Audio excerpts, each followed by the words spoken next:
ایکسیپینٹس کیا ہوتے ہیں؟ ایکسیپینٹس ایک ورڈ ہے which is derive from Latin word excipere which means except, means other then.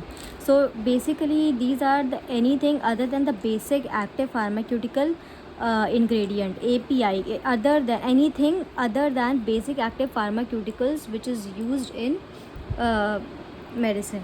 all right, so اس کے سب سے پہلے ہے مرکب کا تحفظ. بعض مرکب میں پھپھوندی یا خرابی بعض مرکب میں پھپھوندی لگ جاتی ہے اور بعض میں کیڑے لگ جاتے ہیں، تو ان سب قسم کی چیزوں سے ایک دوا کو محفوظ کرنے کے لیے کچھ تبدیلی عمل کیے جاتے ہیں، جس کو ہی ہم لوگ تحفظ مرکب عمل تحفظ کہتے ہیں. جیسے کہ اتریفل میں حلیلہ بلیلہ اور عملہ اعظم جزء اعظم ہوتا ہے، جس میں جو لوہے تانبے وغیرہ کے برتن میں رکھنے سے سیاہ رنگ کا ہو جاتا ہے، اور تو ان کو ایک شیشی میں یا کسی شیشے کی برتن میں یا کسی کلئی دار برتن میں رکھا جاتا ہے، جس سے یہ محفوظ رہتے ہیں. یہ اس کے لیے ضروری ہے کہ اتریفل کو شہد کے کیوام میں بنایا جائے، اگر شہد نہیں ہے تو اس کو شکر کے کیوام میں بنایا جائے اور اس کو 5 مہینے بعد ہی استعمال کیا جائے.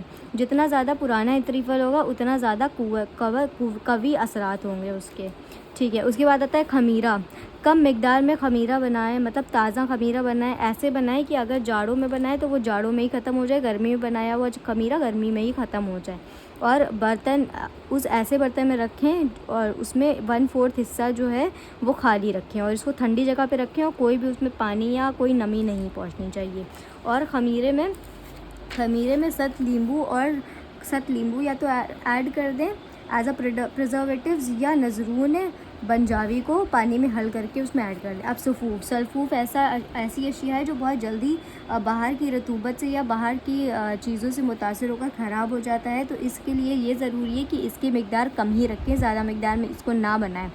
اگر کسی میں نشاستہ مغزیات یا ان سب چیزوں کا شامل کرنا ہو صفوف میں، تو ان کو صرف 2 سے 3 بار ہی استعمال کیا جائے. شربت جو ہوتے ہیں وہ بہت جلدی یا تو سڑ جاتے ہیں یا اس میں چینی جم جاتی ہے، تو جمنے یا سڑنے کی وجہ سے اس میں 7 لیمبو کا ایڈ کریں اور یا ورنہ پھر نزرون بنجاوی کو پانی میں حل کر اس میں شامل کریں اور اس کو ایک خشک بوتل میں یا کسی برتن میں رکھیں، اور جہاں پہ کوئی بھی ایئر ٹائٹ کنٹینر ہو اور کوئی بھی نمی یا اس میں اوپر سے کوئی بھی پانی نہ ڈلے، ورنہ یہ خراب ہو جائے گا. اور اگر کسی میں لعاب دار ہو تو اس کو تازہ ہی بنائے تو بہتر ہے. ارکیات میں بعض ارکیات میں ریشے پڑ جاتے ہیں، یعنی کہ وہ خراب ہو گیا ہوتا ہے، تو اس میں 7 لیمبو ایڈ کر دیں اور کسی خشک بوتل میں ہی رکھیں اور تازہ ہی بنائیں. اگر گولی میں کیا ہوتی ہے، گولی کو ایک خشک بوتل میں رکھیں، خشک کر کے پھر بوتل میں رکھیں اور اس میں کوئی بھی پھپھوندی نہ پڑے. اگر کوئی بھی نمکین دوائیں ہیں جس میں نمکیات شامل ہے تو وہ جذب کر لیتی ہیں رطوبت، تو اس کو غلاف نکھرا چڑھا کر پھر اس کو ایک خشک بوتل میں ڈالیں. معجون جوارش لبو کو بھی ایسے ہی سب سے پہلے اس کا قوام درست ہونا چاہیے. شیشے یا چینی کے برتن میں اس کو ڈھک کر رکھنا چاہیے یا کلئی دار برتن میں رکھیں. کوئی بھی نمی یا پانی نہیں پڑنا چاہیے. جس سے اس کو نکالے وہ چمچ ایک دم سوکھا ہونا چاہیے اور اس میں 7 لیمبو یا شکر ملا لینی چاہیے. ایز اے پریزرویٹیوز کیا ہوتے ہیں؟ پریزرویٹیوز سے مراد ایسی اشیاء ہیں جس کو مرکب میں ملانے سے اس کی شیلف لائف بڑھ جاتی ہے اور وہ محفوظ رہتے ہیں کافی ٹائم تک. اس کی نیڈ کی ہے to protect the drug from microbial attack, to increase activity of the drug, to increase efficacy of the drug, to stabilize the drug اور shelf life of the drug. پھر اس میں 3 اجزاء اور ہوتے ہیں ایڈکٹیو جس کو بولتے ہیں، جیسے کلرنگ ایجنٹ، فلیورنگ ایجنٹ اور سویٹنگ ایجنٹ.